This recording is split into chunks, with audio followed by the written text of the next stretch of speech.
tokoki kobongisa mboka bakoko batikela biso bangala na bakongo baluba bashwahili babembe na bateke balali na bamboshi toayiba na kongo toyokana ye bana kongo tolamukana nuna pongi totala ndenge tokoki kolingana koyokana na mboka oyo bakoko batikela biso kasai bakongo epatere mambenga enyali na lepu na bwenza na lekwilu tango ekoki tolingana ye kongo mboka monene kobanda lubumbashi. Chers compatriotes, il est de coutume qu'à la fin de chaque année, l'autorité provinciale adresse un message de vœux à ses administrés. C'est afin de s'y conformer que je me prête volontiers à cette gymnastique pour vous présenter mes vœux les meilleurs et partager avec vous les avancées qu'ensemble nous avons pu réaliser au cours de l'année 2013 qui s'achève ainsi que nos espérances partagées pour l'année 2014 qui s'ouvre bientôt. En ce moment où l'année 2013 touche à sa fin et où l'année 2014 pointe à l'horizon, qu'il me soit permis, avant toute chose, au nom de tous les membres du gouvernement provincial et au mien propre, de rendre gloire à l'Éternel Dieu Tout-Puissant, Maître de temps et des circonstances, pour son soutien et son accompagnement à chaque pas que nous avons posé cette année et sans lequel nous n'aurons pas pu atteindre le seuil de l'année 2014. En mémoire de tous ceux qui nous ont quittés durant l'année 2013, je prie à tous de garder une pensée pieuse. Je saisis cette opportunité pour rendre les hommages les plus déférents au président de la République, chef de l'État, son Excellence Joseph Kabila Kabange pour tous les efforts en faveur de la paix de notre pays, particulièrement dans la partie Est. Lesquels efforts ont abouti aujourd'hui à l'anéantissement de la rébellion du M23 qui a perpétré beaucoup d'exactions à l'endroit de nos compatriotes de la province sœur du Nord Kivu et du programme de rétablissement de l'autorité de l'État ainsi que de la paix en province orientale. Nos remerciements s'adressent également et de façon particulière à tous les honorables députés provinciaux pour la confiance nous témoignée et de la précieuse contribution qu'ils ne cessent d'apporter en vue du développement de notre province. Notre reconnaissance s'adresse aussi à la MONUSCO, aux agences des systèmes des Nations Unies, à toutes les ONG nationales et internationales installées en province orientale pour leur appui et leur accompagnement dans la réalisation des actions du gouvernement provincial. Que les responsables des cours et tribunaux, ceux de la 9e région militaire des forces armées de la République démocratique du Congo, du commissariat provincial de la police nationale congolaise, des services spécialisés, de l'administration publique, tous ceux qui, de près ou de loin, ont soutenu et continuent à soutenir les actions de notre gouvernement provincial, qu'ils trouvent donc ici l'expression de notre profonde gratitude. Enfin, nous remercions tous les partenaires et bailleurs du secteur privé, ainsi que tous les opérateurs économiques de la province orientale, regroupés au sein de la FEC ou d'autres chambres de commerce, pour les sacrifices qui ne cessent de consentir afin de relancer l'économie de la province orientale en denrées alimentaires et autres produits de première nécessité. À vous tous, habitants de la province orientale, nous vous remercions aussi pour le soutien indéfectible pour le programme et l'espoir que vous avez placé au gouvernement provincial. Chers compatriotes, l'année 2013 qui s'achève a vu l'avènement du gouvernement provincial qui a été investi par l'Assemblée provinciale au mois de février. Dès son investiture, votre gouvernement, à travers son programme d'action, s'est fixé plusieurs objectifs assis sur 4 piliers qui en constituent l'ossature. Il s'agit notamment de la bonne gouvernance et de la restauration de l'autorité de l'État. Deuxièmement, des diversités économiques, de l'accélération de la croissance, du commerce et de l'emploi. Troisièmement, de l'accès aux services sociaux de base. Quatrièmement, enfin, de l'environnement et du changement climatique. La bonne gouvernance et la restauration de l'autorité de l'État telles qu'elles ressortent du pilier 1 du programme du gouvernement provincial, ont constitué des préalables nécessaires à la mise en œuvre des politiques de développement. Sur le plan sécuritaire, notre province a été aussi le théâtre de l'insécurité, plus particulièrement dans le district de l'Ituri, où les hommes de Cobra Matata et la bande à Morgan Sadala n'ont cessé de terroriser nos populations. Ici est de signaler également la recrudescence de la criminalité urbaine à Bunia et à Kisangani. Face à cette situation, des efforts considérables ont été fournis et ne cessent d'être fournis par le gouvernement de la République afin d'anéantir définitivement les groupes armés qui sévissent dans la région. Le gouvernement provincial, quant à lui, s'est rangé derrière les efforts du gouvernement de la République pour la restauration de la paix, de la sécurité et de l'ordre public par tous les moyens, notamment par l'instauration des patrouilles mixtes motorisées avec la PNC, les FRDC et la MONUSCO dans toutes les zones chaudes de la province, particulièrement en Ituri. Au-delà de ces efforts, la province orientale s'est engagée dans une diplomatie de proximité à travers des accords qu'elle a signés avec les provinces voisines du Soudan du Sud dans le cadre du renforcement de la sécurité au niveau de nos frontières communes. Des efforts restent encore à fournir, certes, peu à peu, la sécurité des personnes et de leurs biens deviennent de plus en plus rassurantes en province orientale. Dans le cadre de la bonne gouvernance et de l'amélioration du climat des affaires, d'énormes efforts ont été déployés dans le sens de la lutte contre les antivaleurs caractéristiques de notre administration. À ce niveau, des fonctionnaires de l'État résistant au changement se sont vus suspendus et déférés devant des instances judiciaires. Des comités de suivi de l'ordre opérationnel ont été institués en vue de réduire les tracasseries dans les postes frontaliers. Sur le plan économique, nous avons procédé à l'identification des zones économiques spéciales à créer progressivement en vue de garantir la mise en valeur des potentialités énergétiques et économico-industrielles de la province sur la base des conditions foncières et fiscales préférentielles. Parallèlement à cette démarche, l'amélioration du climat des affaires et de la mobilisation des investissements a été prioritaire pour notre gouvernement qui s'y est investi à travers plusieurs réformes et mesures incitatrices des investissements.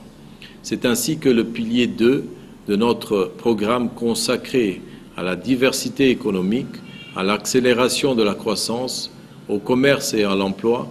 a trouvé son expression la plus éloquente dans la tenue de la table ronde des bailleurs de fonds du secteur privé à Kisangani du 13 au 15 novembre 2013. En ce qui concerne l'agriculture, l'élevage et la pêche, le gouvernement provincial s'est employé et s'emploie à rehausser progressivement dans les prévisions budgétaires de la province les crédits alloués à ces secteurs pour atteindre progressivement le seuil de 10% fixé par les objectifs de Maputo. À ce niveau, dans le cadre de la campagne agricole, plusieurs projets agricoles ont été amorcés et exécutés dont la sommation des superficies remblayées peuvent être évaluées à ce jour à environ 700 hectares pour diverses spéculations. Dans le secteur des hydrocarbures, le gouvernement provincial a veillé à l'approvisionnement régulier et ininterrompu ainsi qu'à la gestion rationnelle des stocks de carburant en province orientale. Notre politique de lutte contre la spéculation dans ces secteurs vitaux de la vie économique est porteuse de fruits et dans les secteurs de mines, le gouvernement provincial a fourni des efforts considérables en vue de se conformer aux orientations du chef de l'État ainsi qu'aux recommandations de la conférence sur la bonne gouvernance et la transparence dans les secteurs miniers, notamment en veillant au respect des engagements signés par les industries extractives avec les communautés locales ainsi qu'à leur bonne intégration économique. Par rapport à la mobilité et aux voies de communication, qui constituent l'épine dorsale de l'activité économique, le gouvernement provincial a fait de la réhabilitation des infrastructures routières la priorité des priorités à travers le recensement de plusieurs axes routiers dont la réhabilitation va bon train. Tout ceci sans compter la réhabilitation la modernisation et le rajeunissement progressif de la voirie urbaine des villes de Kisangani et Bunia. Mes chers compatriotes, les efforts fournis par le gouvernement provincial à travers ces réalisations demeurent insuffisants et ressemblent à une goutte d'eau dans l'océan au regard de l'immensité de la province et de la multiplicité des défis à relever. Ainsi, je dois vous avouer que si une grande partie de 2013 a été consacrée à la planification des actions à mener et à la mise sur pied des stratégies à adopter,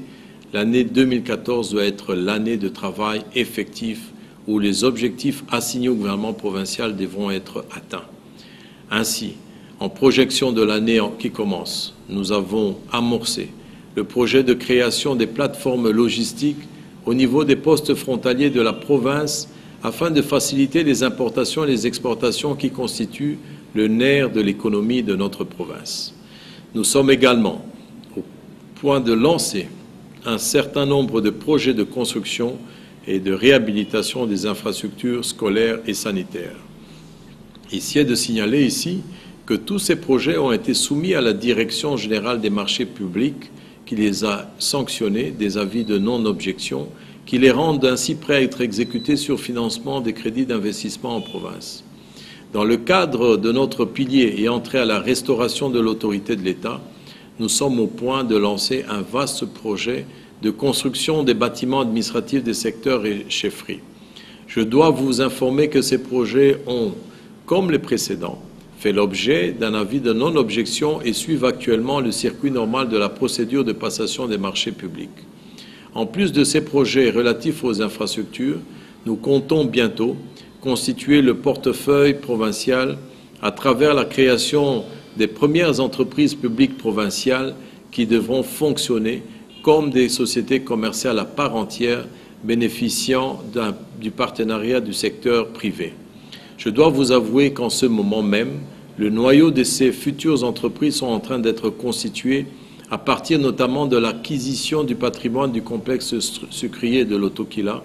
et des démarches tendant à aboutir à l'acquisition du patrimoine de l'ex-Codenor. Je vous assure que ces expériences s'étendront sur les 4 districts de la province orientale. Une telle approche proactive tient au fait que le gouvernement provincial a compris qu'il ne devra pas focaliser son attention sur la fiscalité et la parafiscalité seulement, mais qu'il devra aussi mettre en place des mécanismes susceptibles de créer des ressources afin de réaliser sa mission de développement.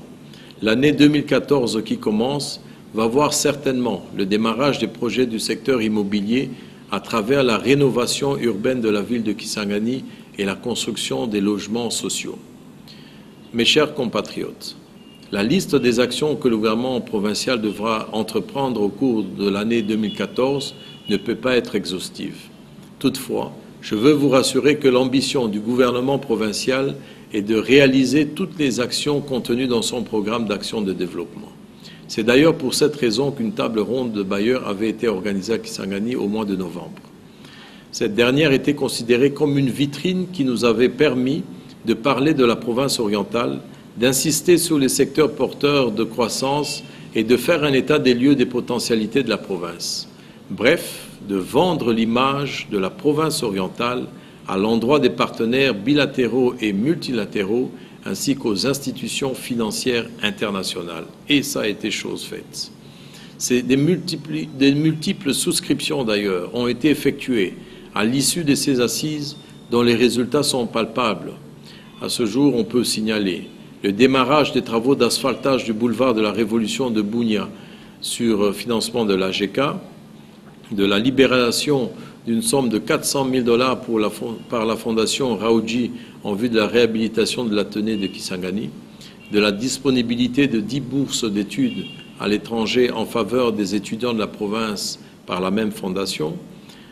de la réhabilitation des routes Iziro-Wacha, la construction d'une école technique à Iziro par Kibali Gold, de la construction de la gare routière de Kisangani par CREC et ainsi que de nombreuses autres souscriptions et engagements de ces entreprises et partenaires. Mes chers compatriotes, en dépit du fait que le gouvernement provincial tend la main aux partenaires, il doit d'abord compter sur ses propres moyens. C'est pourquoi le cheval de bataille de l'année 2014, qui va bientôt commencer, va être celui de la maximisation des recettes à travers la mise sur pied des mécanismes de transparence et de traçabilité pour que l'objectif de la bonne gouvernance soit atteint. L'installation des guichets uniques à Kisangani et à Bunia en est une illustration. Ce travail devra se poursuivre sans relâche et s'étendre dans toutes les grandes agglomérations de la province orientale. Ces mécanismes tendant à maximiser les recettes provinciales seront doublés de la restructuration de notre régie financière de manière à la rendre plus performante et capable d'atteindre les objectifs lui assignés. Mes chers compatriotes, notre programme est certes très ambitieux, mais nous avons la conviction de pouvoir réaliser le développement de notre chère province avec le concours de tous. Ainsi, nous attendons de vous, au cours de cette année qui va bientôt s'ouvrir, une participation et un soutien plus accru et plus actif aux actions de notre gouvernement à travers l'accomplissement de votre devoir citoyen consistant au paiement des taxes et impôts.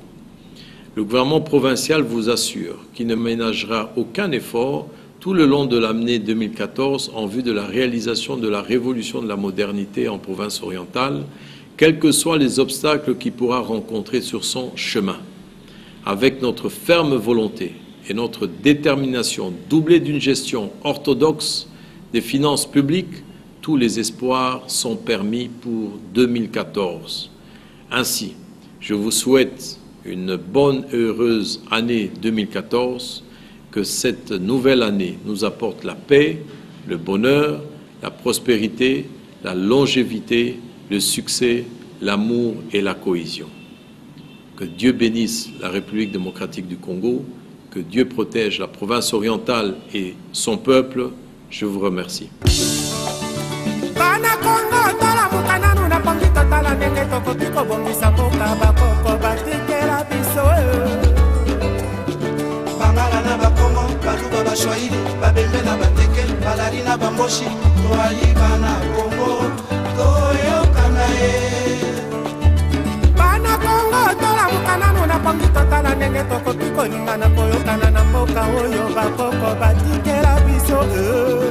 Kasai va Congo, Equateur et Mamenga, Nyarina le Pou, la Bwenzala le Kwilu, Tango et Koki.